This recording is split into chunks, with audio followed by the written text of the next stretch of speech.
Les fourberies de Scapin, de Molière, extrait numéro 1.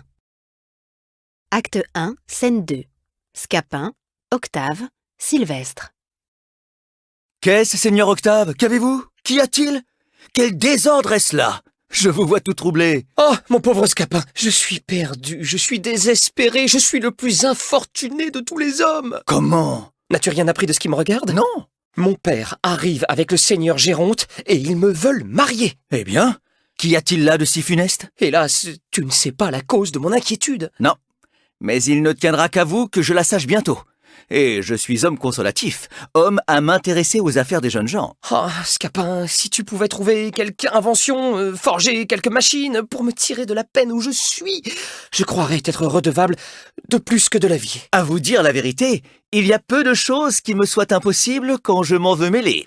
J'ai sans doute reçu du ciel un génie assez beau pour toutes les fabriques de ces gentillesses d'esprit, de ces galanteries ingénieuses, à qui le vulgaire ignorant donne le nom de fourberie.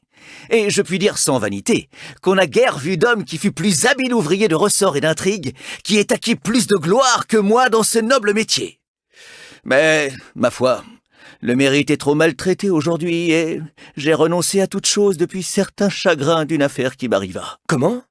Quelle affaire, Scapin? Une aventure où je me brouillais avec la justice. La justice? Oui, nous eûmes un petit démêlé ensemble. Toi et la justice? Oui, elle en usa fort mal avec moi. Et je me dépitais de telle sorte contre l'ingratitude du siècle que je résolus de ne plus rien faire. Basta! Ne laissez pas de me conter votre aventure. Tu sais, Scapin, qu'il y a 2 mois que le seigneur Géronte et mon père s'embarquèrent ensemble pour un voyage qui regarde certains commerces où leurs intérêts sont mêlés. Je sais cela. Et que Léandre et moi nous fûmes laissés par nos pères, moi sous la conduite de Sylvestre et Léandre sous ta direction. Oui, je me suis fort bien acquitté de ma charge. Quelque temps après, Léandre fit rencontre d'une jeune Égyptienne dont il devint amoureux. Je sais cela encore. Comme nous sommes grands amis, il me fit aussitôt confidence de son amour et me mena voir cette fille que je trouvais belle à la vérité. Mais non pas tant qu'il voulait que je la trouvasse. Il ne m'entretenait que d'elle chaque jour, m'exagérait à tout moment sa beauté et sa grâce, me louait son esprit et me parlait avec transport des charmes de son entretien, dont il me rapportait jusqu'aux moindres paroles, qu'il s'efforçait toujours de me faire trouver les plus spirituelles du monde. Il me querellait quelquefois de n'être pas assez sensible aux choses qu'il me venait de dire, et me blâmait sans cesse de l'indifférence où j'étais pour les feux de l'amour. Je ne vois pas encore où ceci veut aller.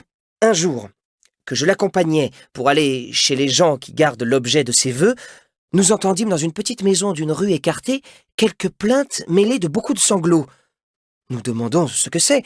Une femme nous dit en soupirant que nous pouvions voir là quelque chose de pitoyable en des personnes étrangères, et qu'à moins d'être insensibles, nous en serions touchés.